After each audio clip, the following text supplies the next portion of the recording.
Hello everyone, welcome back to PCS mind. दोस्तों, आज की वीडियो में हम कवर करने वाले हैं बिहार का भूगोल। तो यहाँ पर आपका ज्योग्राफी आज की वीडियो में काफ़ी अच्छे से ज्योग्राफी का रिवीजन हो जाएगा। ये एक लास्ट टाइम रिवीजन सीरीज़ है। यहाँ पर हम प्रीवियस ईयर क्वेश्चंस के माध्यम से रिवीजन कर रहे हैं। ठीक है, चलिए फिर शुरू करते हैं आज की क्लास। देखिए फ्रेंड्स, यहाँ से आपका बिहार का भूगोल शुरू हो जाता है। सबसे पहला क्वेश्चन है आपके सामने, बिहार में कौन सी नदी नहीं बहती है। आपको बताना है यहाँ पर इन चार में से कौन सी नदी बिहार में नहीं बहती है। तो इसका सही आंसर यहाँ पर ऑप्शन डी होगा, गोमती।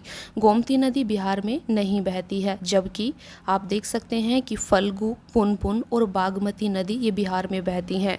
देखिए, गोमती नदी उत्तर प्रदेश में बहती है। यह नदी उत्तर प्रदेश में पीलीभीत जिले के गोमत ताल से निकलती है, जबकि फल्गु, बागमती, पुनपुन बिहार राज्य में बहने वाली नदी है। अतः गोमती नदी बिहार में नहीं बहती है। ठीक है, आप इन चीज़ों को याद रखना। दूसरा क्वेश्चन आपके सामने है, बिहार में कौन सा जलप्रपात नहीं है। तो बिहार में कौन सा जलप्रपात नहीं है? सही आंसर ऑप्शन ए होगा, हुंडरू। हुंडरू जलप्रपात आपका बिहार में नहीं है। हुंडरू जलप्रपात भारत के झारखंड राज्य रांची जिले में स्थित है। तो हुंडरू जलप्रपात कहाँ है? ये झारखंड राज्य में है, इसे आप याद रखना। ठीक है, इसके अलावा आपको ये भी याद रखना है कि हुंडरू जलप्रपात झारखंड राज्य में स्वर्ण रेखा नदी पर स्थित है। तो कौन सी नदी पर स्थित है? स्वर्ण रेखा नदी पर। उल्लेखनीय है। इसके अलावा देखिए, ये जो बाकी के आपके दिए गए हैं, ककोलत जलप्रपात, धुआकुंड जलप्रपात और मंझर कुंड, ये कहाँ पर है? इन्हें भी देखिए। उल्लेखनीय है कि ककोलत जलप्रपात बिहार के नवादा जिले में, धुआकुंड व मंझर कुंड दोनों ही जलप्रपात रोहतास जिले में कैमूर पहाड़ी पर स्थित है। ठीक है, ककोलत जलप्रपात आपका बिहार के नवादा जिले में है, जबकि धुआकुंड व मंझर कुंड दोनों ही जलप्रपात रोहतास जिले में स्थित है। इन्हें भी आप याद रखेंगे। तीसरा क्वेश्चन आपके सामने है, बिहार का शोक किस नदी को कहा जाता है। सही आंसर ऑप्शन सी होगा, कोसी। बिहार का शोक कोसी नदी को कहा जाता है। ठीक है, देखिए, कोसी नदी का उद्गम चीन के अधीन तिब्बत से होता है। तो कोसी नदी का उद्गम कहाँ से होता है? तिब्बत से। अरुण कोसी नदी अपनी सात सहायक नदियों से मिलकर बनती है। ठीक है, कोसी नदी अंत में तीन नदियों में बट जाती है, तामूर, अरुण एवं सुनकोसी। यह नदी अपने मार्ग परिवर्तन के लिए जानी जाती है, जिसके कारण इसे बिहार का शोक की संज्ञा प्रदान की जाती है। यह नदी बिहार के खगड़िया जिले में गंगा नदी में समाहित हो जाती है। यह उत्तरी बिहार की एक नदी है। तो ये भी आपको याद रखना है कि गंगा नदी में ये कहाँ पर मिलती है? बिहार के खगड़िया जिले में कोसी नदी आपकी गंगा नदी में मिल जाती है। चलिए देखते हैं नेक्स्ट क्वेश्चन। नेक्स्ट है आपके सामने, बिहार के किस जिले में तेलहर कुंड जलप्रपात अवस्थित है। तो तेलहर कुंड जलप्रपात कहाँ अवस्थित है? सही आंसर ऑप्शन सी होगा, कैमूर में। देखिए, तेलहर कुंड बिहार के कैमूर जिले में भभुआ उधोरा मार्ग पर स्थित है। यह प्रपात दुर्गावती नदी के उद्गम के पास रोहतास पठार में स्थित है। इस झरने की खास बात यह है कि इसका पानी हमेशा ठंडा रहता है। वर्तमान समय में यह स्थान पर्यटकों में काफ़ी लोकप्रिय होता जा रहा है। इस जलप्रपात पर करमचट बांध स्थित है। ठीक है, बस इतनी बातें आप इनके बारे में याद रखेंगे। फिफ्थ क्वेश्चन आपके सामने है, ब्राह्मयोनी हिल बिहार के किस जिले में स्थित है। तो दोस्तों, ब्राह्मयानी हिल ये बिहार के गया जिले में स्थित है। सही आंसर आपका ऑप्शन ए होगा। ठीक है, देखिए, ब्राह्मयोनी हिल बिहार के गया जिले में स्थित है। रामायण काल में ब्राह्मयोनी का उल्लेख मिलता है। ऐसी मान्यता है कि गया के किनारे से प्रवाहित होने वाली फल्गु नदी पहले ब्राह्मयोनी पहाड़ी के ऊपर से प्रवाहित होती थी, परंतु माता सीता के श्राप के प्रभाव से फल्गु नदी विलुप्त हो गई। ब्राह्मयोनी पहाड़ी की चोटी पर पहुंचने के लिए 424 सीढ़ियां चढ़नी पड़ती है। सिक्स्थ क्वेश्चन आपके सामने है, बिहार के किस कृषि जलवायु क्षेत्र में सबसे अधिक जिले हैं। सही आंसर यहाँ पर आपका ऑप्शन बी होगा, उत्तर पश्चिम। ये काफ़ी इंपॉर्टेंट क्वेश्चन है, काफ़ी बार आपसे एग्जाम में पूछा गया है। तो इसे आप याद रखना कि बिहार के उत्तर पश्चिम कृषि जलवायु क्षेत्र में सबसे अधिक जिले हैं। देखिए, बिहार के उत्तर पश्चिम कृषि जलवायु क्षेत्र में सबसे अधिक जिले हैं। इस कृषि जलवायु क्षेत्र में कुल 13 जिले शामिल हैं। ये जिले हैं आपके पश्चिमी चंपारण, पूर्वी चंपारण, गोपालगंज, सिवान, सीहोर, सारण, मुजफ्फरपुर, सीतामढ़ी, मधुबनी, दरभंगा, समस्तीपुर और बेगूसराय। ध्यातव्य है कि मिट्टी की रूपरेखा, वर्षा, तापमान और स्थलाकृति के आधार पर बिहार में 4 कृषि जलवायु क्षेत्र हैं। तो 4 कृषि जलवायु क्षेत्र कौन से हैं? ये हैं आपके उत्तर पश्चिम जलोढ़ मैदान, उत्तर पूर्व जलोढ़ मैदान, दक्षिण पूर्व जलोढ़ मैदान, दक्षिण पश्चिम जलोढ़ मैदान। 7वां क्वेश्चन आपके सामने है, सोन और गंगा नदी का संगम बिहार के किस जिले में स्थित है? आपको बताना है सोन और गंगा नदी का संगम बिहार के किस जिले में स्थित है? सही आंसर ऑप्शन बी होगा, पटना। ठीक है, देखिए सोन और गंगा नदी का संगम बिहार के पटना जिले में स्थित है। गंगा उत्तराखंड के उत्तरकाशी जिले के गंगोत्री ग्लेशियर से भगीरथी के नाम से निकलती है। ठीक है, तो आप यहाँ पर देख सकते हैं कि गंगा नदी उत्तराखंड के उत्तरकाशी जिले से निकलती है, उत्तरकाशी जिले के गंगोत्री ग्लेशियर से। ठीक है, और यहाँ पर इसका नाम भगीरथी होता है, तो भगीरथी के नाम से गंगा यहाँ से निकलती है। इसके बाद गंगा नदी बक्सर के पास चौसा में बिहार की सीमा में प्रवेश करती है। सोन नदी का उद्गम गोंडवाना क्षेत्र में स्थित मैकाल श्रृंखला के अमरकंटक पर्वत से हुआ है। तो सोन नदी का उद्गम कहाँ से हुआ है? आप देख सकते हैं सोन नदी का उद्गम गोंडवाना क्षेत्र में मैकाल श्रृंखला के अमरकंटक पर्वत से होता है। अमरकंटक पर्वत का नाम आपको याद रखना है। सोन नदी का उद्गम अमरकंटक पर्वत से हुआ है। यह कैमूर के पठार के दक्षिण से बिहार में प्रवेश करती है। सोन नदी झारखंड के पलामू तथा बिहार के रोहतास, औरंगाबाद, भोजपुर तथा पटना जिले की पश्चिम सीमा बनाती हुई प्रवाहित होती है और पटना से लगभग 16 किलोमीटर दूर दानापुर के निकट हरदी छपरा गांव के पास गंगा में मिल जाती है। ठीक है, तो आप याद रखना सोन और गंगा नदी का संगम बिहार के पटना जिले में होता है। चलिए देखते हैं नेक्स्ट क्वेश्चन।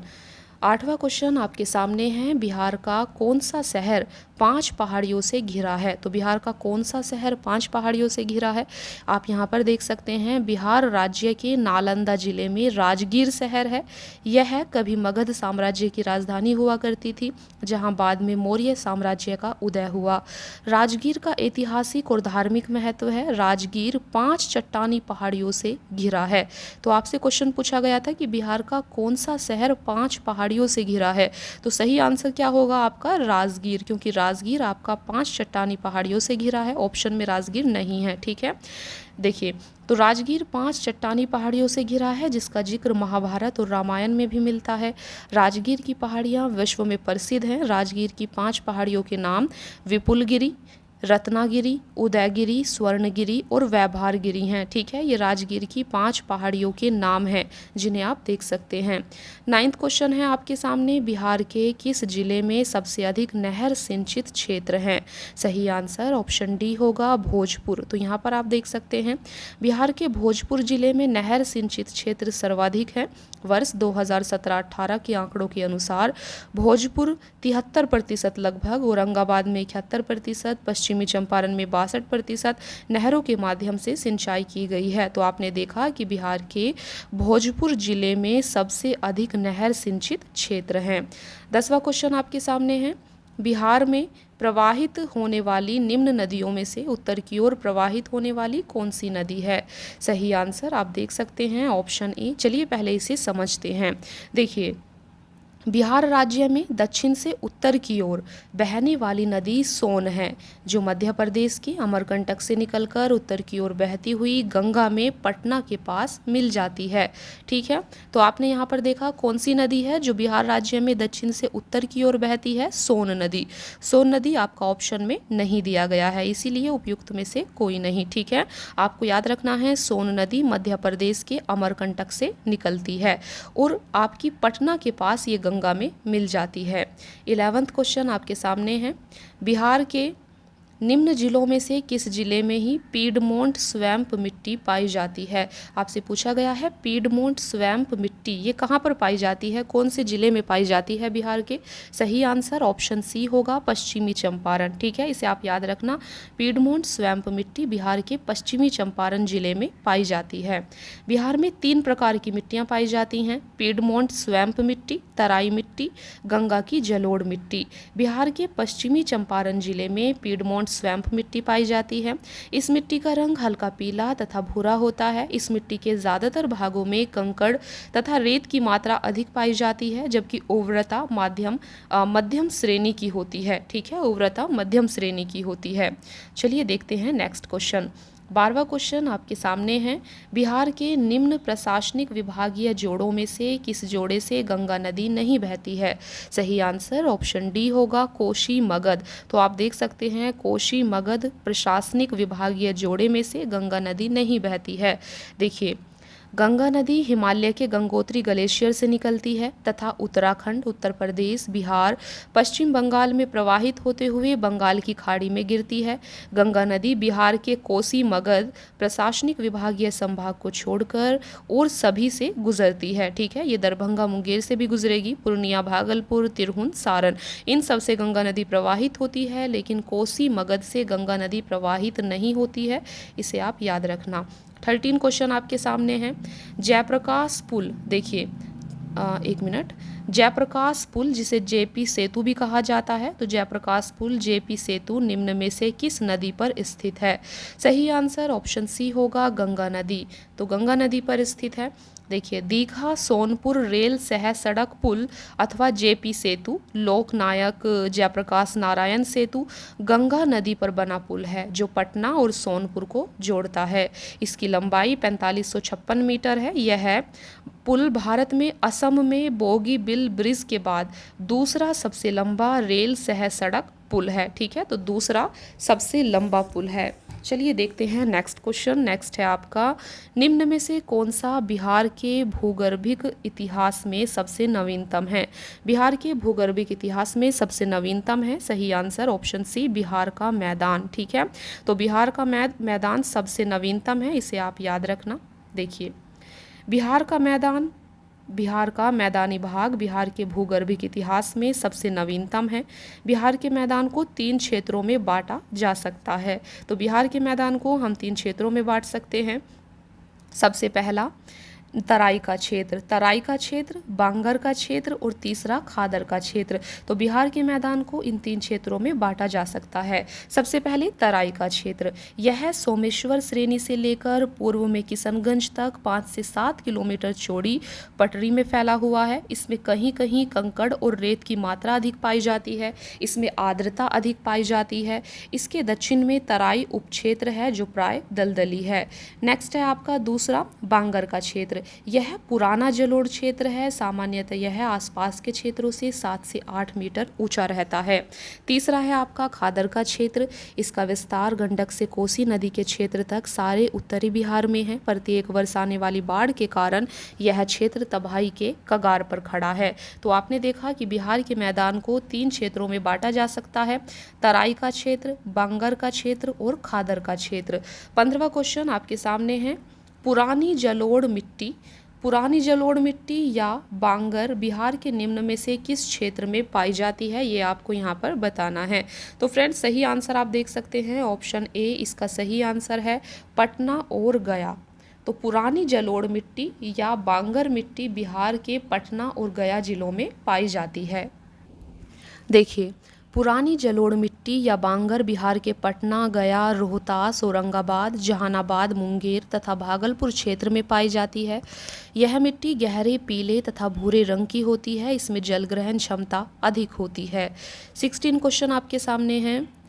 निम्न में से किस स्थान पर कोसी नदी गंगा नदी से मिलती है? सही आंसर ऑप्शन ए होगा कुर्सेला। काफ़ी इंपॉर्टेंट क्वेश्चन है, इसे आप ज़रूर याद रखना। कोसी नदी गंगा नदी में किस स्थान पर मिलती है? कुर्सेला नामक स्थान पर। देखिए, कोसी नदी कुर्सेला कहाँ पर पड़ता है? कटिहार में। तो कोसी नदी कुर्सेला कटिहार में गंगा नदी से मिलती है। कोसी नदी को बिहार का अभिशाप भी कहते हैं क्योंकि यह नदी अपना मार्ग बदलती रहती है। यह नदी सुपौल, सहरसा, सहरसा, मधेपुरा, पूर्णिया जिलों से प्रवाहित होती है। कोसी नदी का उद्गम गोसाई स्थान नेपाल से होता है। इसकी प्रमुख सहायक नदियां हैं सनकोसी, ताम्रकोसी, तामुरकोसी, भूतकोसी, दूधकोसी आदि। तो दोस्तों यहाँ पर आपको कोसी नदी की सहायक नदियों को भी याद रखना है। कोसी नदी की सहायक नदियाँ हैं आपकी सनकोसी, ताम्रकोसी, तामुरकोसी, भूतकोसी और दूधकोसी। 17 क्वेश्चन है आपका, निम्न में से कौन सा जिला धारवाड़ भूस्तरीय रचना वाला नहीं है? सही आंसर ऑप्शन बी है रोहतास। रोहतास जिला धारवाड़ भूस्तरीय रचना वाला नहीं है, जबकि आपका मुंगेर, जमुई और नवादा ये धारवाड़ भूस्तरीय रचना वाले हैं। देखिए यहाँ पर आप देख सकते हैं दिए गए विकल्पों में रोहतास जिला धारवाड़ भूस्तरीय रचना वाला नहीं है। बिहार में संरचनात्मक दृष्टिकोण से प्रीकैम्ब्रियन कल्प से लेकर चतुर्थ कल्प तक की चट्टानें पाई जाती हैं। प्रीकैम्ब्रियन कल्प की धारवाड़ और विंध्य चट्टानों की संरचना बिहार के दक्षिण पूर्वी पठारी भाग में पाई जाती है, जैसे मुंगेर, जमुई, नवादा, राजगीर, बिहार शरीफ, बोधगया आदि। विंध्य संरचना बिहार के दक्षिणी पश्चिमी भाग में पाई जाती है। इसका विस्तार सोन नदी के उत्तर में रोहतास और कैमूर जिले में है। 18 क्वेश्चन आपके सामने हैं, निम्न में से कौन सा जिला सबसे अधिक घने पतझड़ वाले वन क्षेत्र से घिरा है? सही आंसर ऑप्शन ए होगा पश्चिमी चंपारण। बिहार में आर्द्र पर्णपाती एवं शुष्क पर्णपाती वन पाए जाते हैं। आर्द्र पर्णपाती वन अधिक घने पतझड़ वाले वन क्षेत्र हैं, जहां 120 सेंटीमीटर से 200 सेंटीमीटर के मध्य औसत वार्षिक वर्षा होती है। ये वन मुख्यतः पश्चिमी चंपारण, सहरसा, पूर्णिया, अररिया एवं किशनगंज जिलों में पाए जाते हैं। 120 सेंटीमीटर से कम वर्षा वाले क्षेत्रों में शुष्क पर्णपाती वन पाए जाते हैं। ये वन कम घने होते हैं और पतझड़ की अवधि लंबी होती है। इस प्रकार के वन कैमूर, रोहतास, गया, औरंगाबाद आदि में पाए जाते हैं। ठीक है, इन्हें आप याद रखना। 19 क्वेश्चन आपके सामने हैं, बिहार के किस जिले में गंगा नदी सबसे लंबी है? सही आंसर ऑप्शन सी होगा पटना। तो आप देख सकते हैं बिहार के पटना जिले में गंगा नदी सबसे लंबी है। पटना का पूर्व से पश्चिम विस्तार अधिक है। पटना जिले में गंगा नदी की कुल लंबाई 99 किलोमीटर है। बिहार में गंगा नदी की लंबाई लगभग 445 किलोमीटर है। 20 क्वेश्चन है आपका, बिहार राज्य में गंगा के किनारे स्थित जिलों की संख्या कितनी है? सही आंसर ऑप्शन सी होगा 12। तो बिहार राज्य में गंगा नदी के किनारे 12 जिले बसते हैं। ये निम्न हैं बक्सर, भोजपुर, सारण, वैशाली, पटना, समस्तीपुर, बेगूसराय, मुंगेर, खगड़िया, कटिहार, भागलपुर, लखीसराय। तो ये बिहार राज्य में गंगा नदी के किनारे बसे 12 जिले हैं। ठीक है, याद रखना। 21 क्वेश्चन है आपका, बिहार का अधिकांश क्षेत्र आच्छादित है। सही आंसर ऑप्शन बी होगा कछारी मिट्टी से। तो आप देख सकते हैं बिहार का अधिकांश क्षेत्र कछारी मिट्टी से आच्छादित है, मतलब कवर है। जलोढ़ मिट्टी को दोमट और कछारी मिट्टी के नाम से भी जाना जाता है। नदियों द्वारा लाई गई मिट्टी को जलोढ़ या कछारी मिट्टी कहते हैं। यह मिट्टी भारत के समस्त उत्तरी मैदान में पाई जाती है। प्रकृति में यह एक उपजाऊ मिट्टी होती है। उत्तरी भारत में पाई जाने वाली जलोढ़ या कछारी मिट्टी 3 मुख्य नदियों द्वारा लाई जाती है, सिंधु, गंगा और ब्रह्मपुत्र। जलोढ़ या कछारी मिट्टी राजस्थान के उत्तरी भाग, पंजाब, उत्तर प्रदेश, बिहार, पश्चिमी बंगाल, असम में पाई जाती है। भारतीय प्रायद्वीप के दक्षिणी भाग में पूर्वी तट पर भी जलोढ़ मिट्टी पाई जाती है। यह मिट्टी कृषि के लिए बहुत उपयोगी होती है। 22 क्वेश्चन आपके सामने है, बिहार के निम्न हिस्सों में से कौन सा हिस्सा भूतात्विक दृष्टि से अपेक्षाकृत पुराना है? तो सही आंसर ऑप्शन ए है रोहतास पठार। देखिए, भौतिक एवं संरचनात्मक स्थितियों के आधार पर बिहार को 3 भौगोलिक इकाइयों में विभाजित किया गया है। उत्तर का पर्वतीय भाग, मध्य का विशाल मैदान, दक्षिण का पठारी क्षेत्र। रोहतास का पठार सबसे प्राचीन भूतात्विक प्रदेश है, क्योंकि यह दक्षिणी पठार का हिस्सा है जो कैमूर की पहाड़ी का अवशिष्ट है। 23 क्वेश्चन है आपका, बिहार में निम्न हिस्सों में से कौन सा हिस्सा भूतात्विक दृष्टि से अपेक्षाकृत पुराना है? सही आंसर ऑप्शन सी होगा खड़गपुर की पहाड़ियाँ। देखिए, भौगोलिक हिस्सों में से भूतात्विक दृष्टि से बिहार का सबसे पुराना हिस्सा खड़गपुर की पहाड़ियाँ हैं। उल्लेखनीय है कि इसका विस्तार मुंगेर से जमुई तक है। यह त्रिभुजाकार आकृति का है। इसमें क्वार्टजाइट चट्टान की प्रधानता है। नेक्स्ट क्वेश्चन है आपका, मुजफ्फरपुर, दरभंगा तथा चंपारण जिलों में कौन सी मिट्टी अधिकांशतः पाई जाती है? देखिए, मुजफ्फरपुर, दरभंगा तथा चंपारण जिलों में कौन सी मिट्टी अधिकांशतः पाई जाती है? सही आंसर ऑप्शन बी होगा, नवीन जलोढ़क। तो आप यहाँ पर देख सकते हैं बिहार में बांगर या नवीन जलोढ़क मिट्टी का सर्वाधिक विस्तार पूर्णिया और सहरसा जिले के कोसी क्षेत्र में है।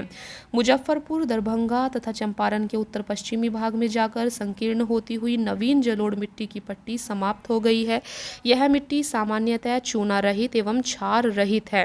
इसका रंग गाढ़ा भूरा या काला है। इसमें काफ़ी उर्वरक शक्ति पाई जाती है, जिसमें सिंचाई की पर्याप्त व्यवस्था होने पर धान, जूट और गेहूं की अच्छी फसल प्राप्त की जा सकती है। 25 क्वेश्चन है।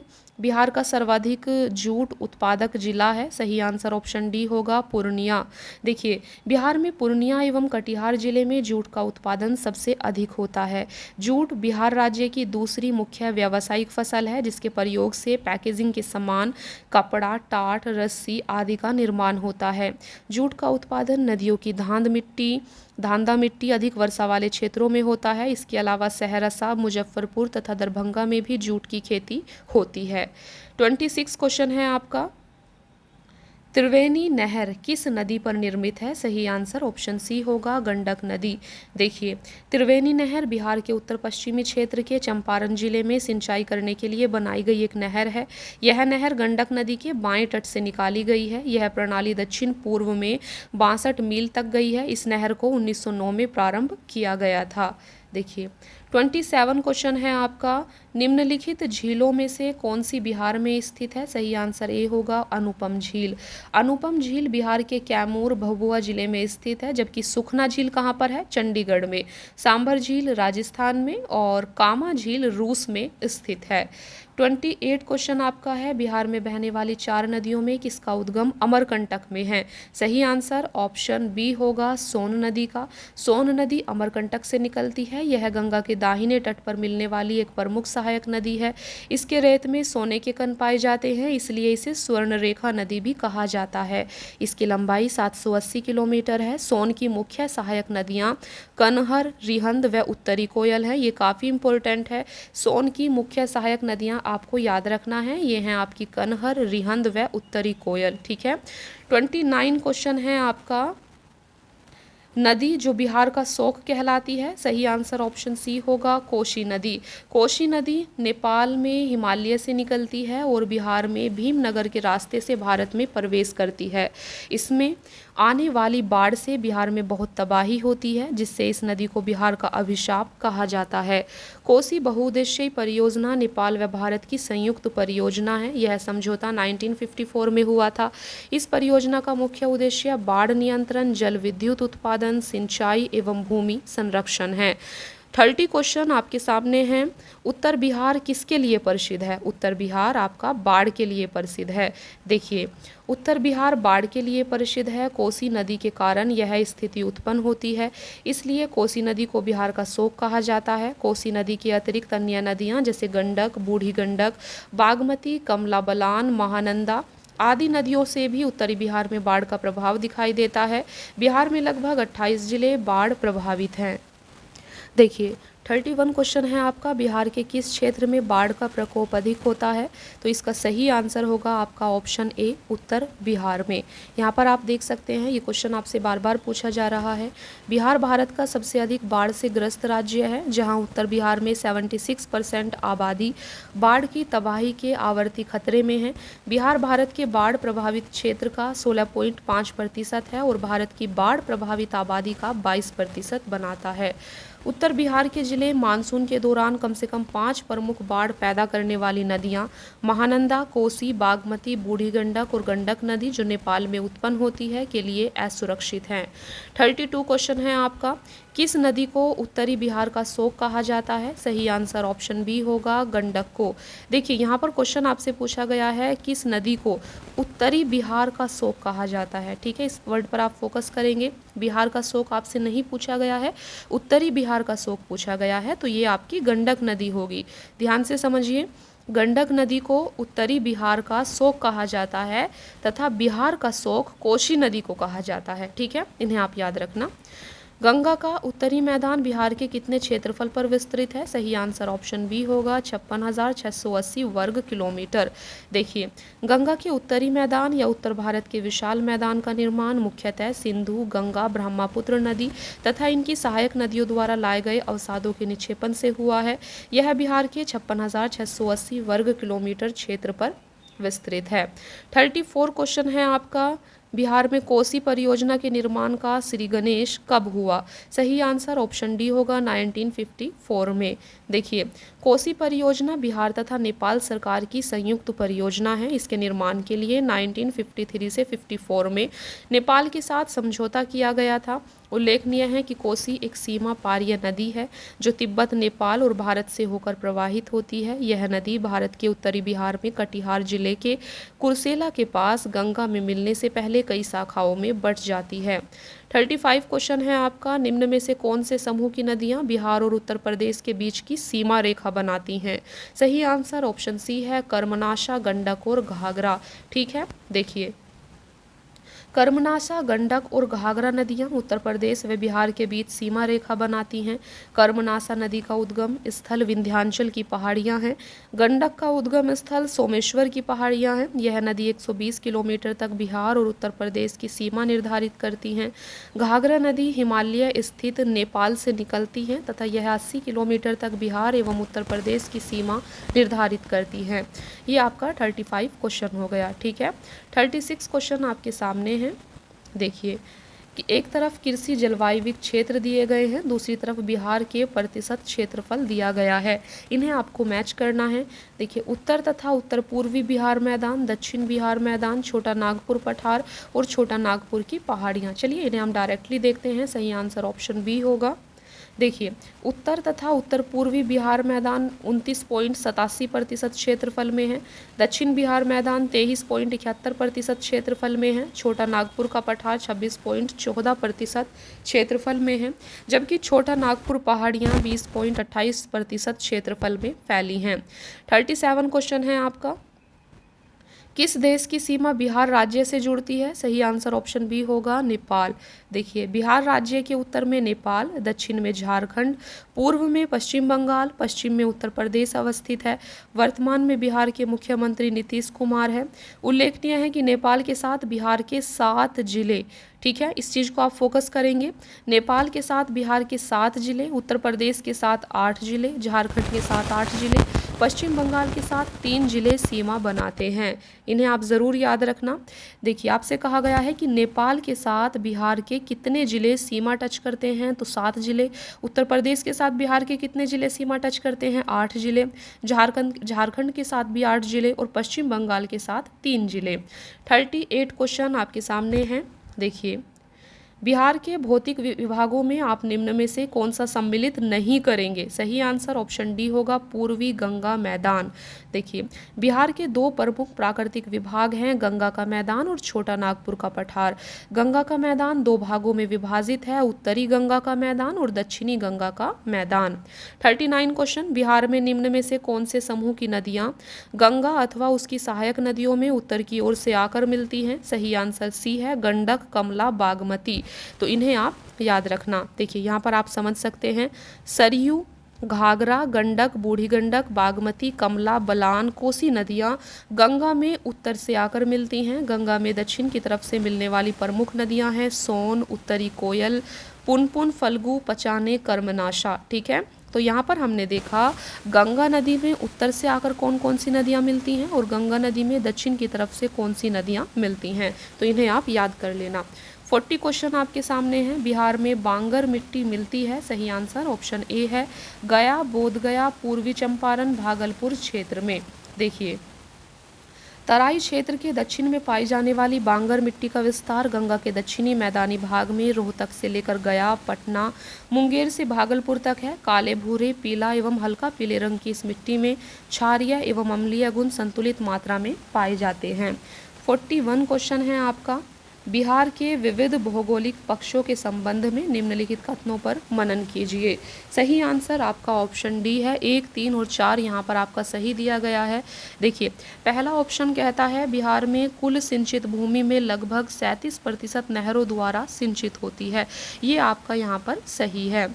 थर्ड ऑप्शन कहता है किशनगंज और पश्चिमी चंपारण बिहार में सर्वोच्च वार्षिक वर्षा प्राप्त करते हैं। ये भी आपका सही है।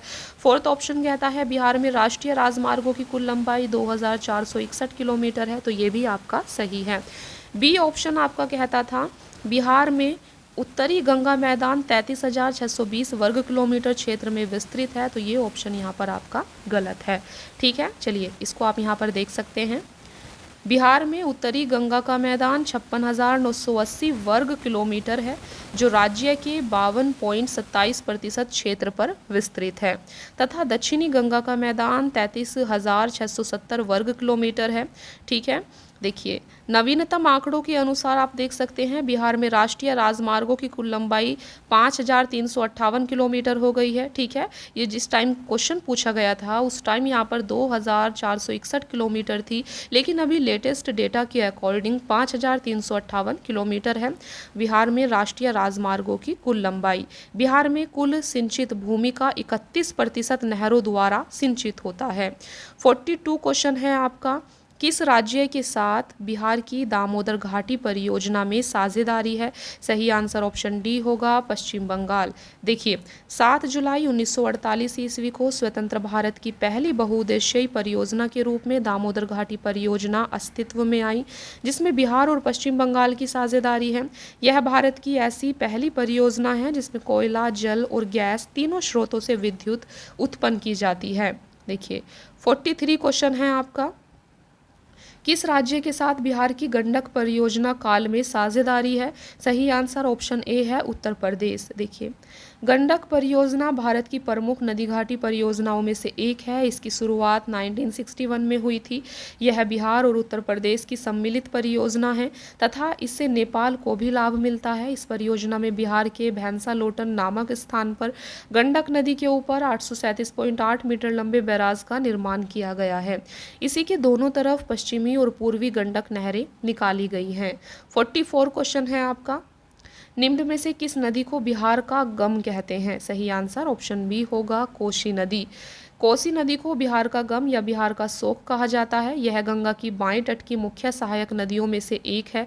इसका उद्गम नेपाल में हिमालय से होता है। यह भारत में बिहार राज्य से प्रवेश करती है। इसमें आने वाली बाढ़ से बिहार में बहुत नुकसान होता है। इसी कारण इस नदी को बिहार का अभिशाप भी कहा जाता है।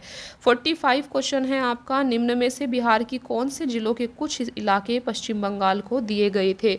तो कौन से इलाके पश्चिम बंगाल को दिए गए थे? पूर्णिया और मानभूम।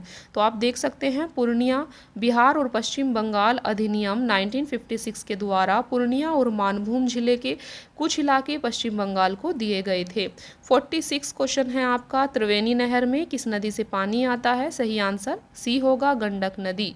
देखिए गंगा की सहायक गंडक नदी पर त्रिवेणी घाट स्थान पर बांध बनाया गया है, जहां से त्रिवेणी नहर निकाली गई है। उल्लेखनीय है कि गंडक परियोजना भारत तथा नेपाल सरकार की संयुक्त परियोजना है। इसके लिए भारत और नेपाल सरकार के बीच 1959 में समझौता संपन्न हुआ था और 1960 में कार्य प्रारंभ किया गया था।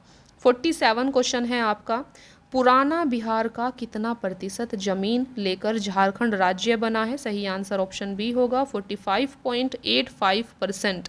ठीक है, तो यहाँ पर आप देख सकते हैं झारखंड राज्य बनने से पूर्व बिहार का क्षेत्रफल आप देख सकते हैं 1,73,877 वर्ग किलोमीटर था। बिहार के 7,09,714 वर्ग किलोमीटर से 15 नवंबर 2000 को एक नवीन राज्य झारखंड सृजित हुआ, जो संपूर्ण बिहार के भूभाग का लगभग 45.85% था। ठीक है, वर्तमान में बिहार का कुल क्षेत्रफल 94,163 वर्ग किलोमीटर है। काफ़ी इंपॉर्टेंट है, आपको याद रखना है। बिहार से झारखंड राज्य का गठन कब हुआ था? 15 नवंबर 2000 को। ठीक है, और बिहार के भूभाग का कितना क्षेत्रफल है झारखंड में? 45.85%। वर्तमान में बिहार का क्षेत्रफल कितना है? 94,163 वर्ग किलोमीटर। 48 क्वेश्चन, सारण सिंचाई नहर निकलती है गंडक से, ठीक है, ये आप याद रखेंगे। गंगा की सहायक गंडक नदी पर त्रिवेणी घाट नामक स्थान पर बांध बनाया गया है। इसके पूर्वी किनारे से तिरहुत नहर एवं पश्चिमी किनारे से सारण नहर निकाली गई है। इनमें सारण, चंपारण, मुजफ्फरपुर, दरभंगा जिलों में लगभग 10 लाख हेक्टेयर भूमि सिंचित होती है। 49 क्वेश्चन है आपका। पूर्व में बंगाल का दुख कही जाने वाली बिहार से उद्गम होने वाली नदी है दामोदर नदी। देखिए, दामोदर नदी का उद्गम झारखंड के छोटा नागपुर पठार के टोरी नामक स्थान से हुआ है, जो बंगाल के बाढ़ विनाश के लिए जानी जाती है, इसीलिए इसे बंगाल का शोक कहते हैं। बिहार की सोमेश्वर श्रेणी है, 50 क्वेश्चन है आपका। बिहार की सोमेश्वर श्रेणी है इन सभी से नई। देखिए, बिहार की सोमेश्वर श्रेणी चंपारण जिले में स्थित नवीन पर्वत श्रेणी है तथा यह बिहार और नेपाल के बीच सीमा रेखा का काम करती है। इसकी अधिकतम ऊंचाई 875 मीटर है। खड़गपुर पहाड़ियां बिहार के मुंगेर जिले में स्थित हैं। झारखंड की सबसे ऊंची पहाड़ी पारसनाथ पहाड़ी गिरिडीह जिले में स्थित है। राजमहल की पहाड़ियां झारखंड राज्य के साहेबगंज जिले में स्थित है। बिहार की सोमेश्वर श्रेणी का निर्माण प्लिस्टोसीन काल में हुआ है। 51 क्वेश्चन है आपका। बिहार में दामोदर नदी प्रवाहित होती है एक भ्रंश घाटी में, ठीक है, बी सही है। देखिए, दामोदर नदी का उद्गम छोटा नागपुर पठार से टोरी नामक स्थान से हुआ है। इसकी प्रमुख सहायक नदियां गढ़ी, कोनार, जमुनिया, बराकर आदि हैं। बाराकर से संगम के पश्चात दामोदर एक विशाल नदी बन जाती है। इस नदी को बंगाल का शोक कहा जाता था।